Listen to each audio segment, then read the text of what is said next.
Assalamualaikum warahmatullahi wabarakatuh. Saya Niki Ramawati dari kelas BKPI 1B akan menjelaskan tentang sistem pendidikan Islam di Indonesia. Islam tiba di Indonesia pada abad ke-13 melalui perdagangan Arab dan India serta melalui penyebaran agama oleh para ulama dan para ahli sufi. Seiring berjalannya waktu, Islam masuk mempengaruhi berbagai aspek kehidupan, termasuk aspek pendidikan. Sebelum datangnya Islam, pendidikan di Indonesia lebih bersifat lokal. Namun, dengan masuknya Islam, muncullah sistem pendidikan Islam tradisional yang dikenal sebagai pesantren atau madrasah. Pesantren menjadi pusat pembelajaran agama Islam dan ilmu pengetahuan lainnya. Ulama dan kiai memiliki peran penting dalam pendidikan Islam di Indonesia. Pendidikan Islam adalah pendidikan yang dilaksanakan berdasarkan pola ajaran Islam, yaitu mengajarkan nilai-nilai moral, etika, dan kebudayaan Islam kepada para santri dan murid mereka. Di samping pendidikan tradisional, pendidikan formal modern juga tumbuh di Indonesia, termasuk sistem sekolah-sekolah Islam modern dan madrasah sejak zaman kolonial Belanda hingga masuk ke masa kemerdekaan. Selanjutnya adalah pengaruh sistem pendidikan Islam. Sistem pendidikan Islam untuk menunjang suatu keberhasilan dan mencapai tujuan pendidikan, maka ada unsur pendidikan kesatuan yang bersifat operasional yang merupakan alat yang sangat relatif penting. Menurut pandangan Islam, unsur pokok dalam operasional pendidikan terbagi ke dalam 5 bagian. Yang ke-1 yaitu pembacaan Al-Quran sebagaimana mestinya, karena pembacaan Al-Quran hanya sebutan sekedar bisa dibaca, tidak sampai pada tingkat pemahaman dan pengalamannya.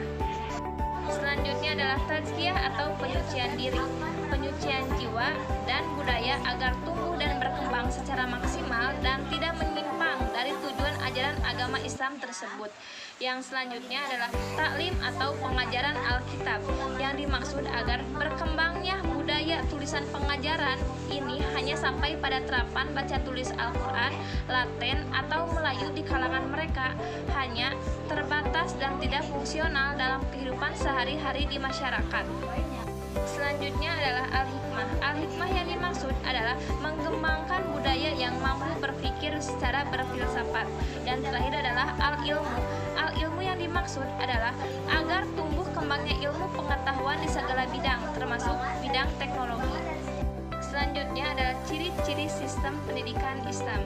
Sistem pendidikan Islam antara lain yaitu sistem ibadah yang dikenal sebagai rukun Islam, tetapi pengertiannya lebih daripada itu, yaitu membuktikan hanya ditunjukkan kepada Allah Subhanahu wa taala dan mengambil petunjuk hanya kepada dirinya dan tentang yang kedua adalah pembinaan rohani, adalah menciptakan hubungan yang terus-menerus antara roh dan Allah Subhanahu wa taala dalam keadaan apapun dan seluruh kegiatan apapun, dan merasa sebab rohani adalah landasan manusia serta dengan rohlah itulah seluruh alam ini berhubungan.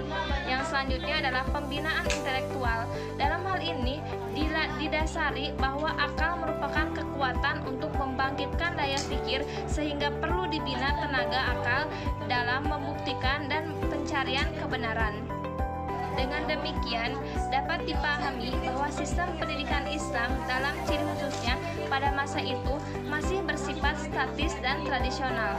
Tentu saja, keadaan seperti ini harus berlangsung sampai adanya sistem pendidikan yang dibawa oleh orang-orang Barat dan kemudian diadopsi menjadi suatu sistem pendidikan, yaitu sistem pendidikan nasional. Nah, dapat disimpulkan bahwa pendidikan agama bertujuan untuk mempersiapkan peserta didik menguasai pengetahuan khusus tentang ajaran agama Islam dan diselenggarakan pada semua jenjang pendidikan, sehingga pendidikan keagamaan merupakan salah satu kajian dalam kurikulum semua jenis dan jenjang pendidikan di Indonesia.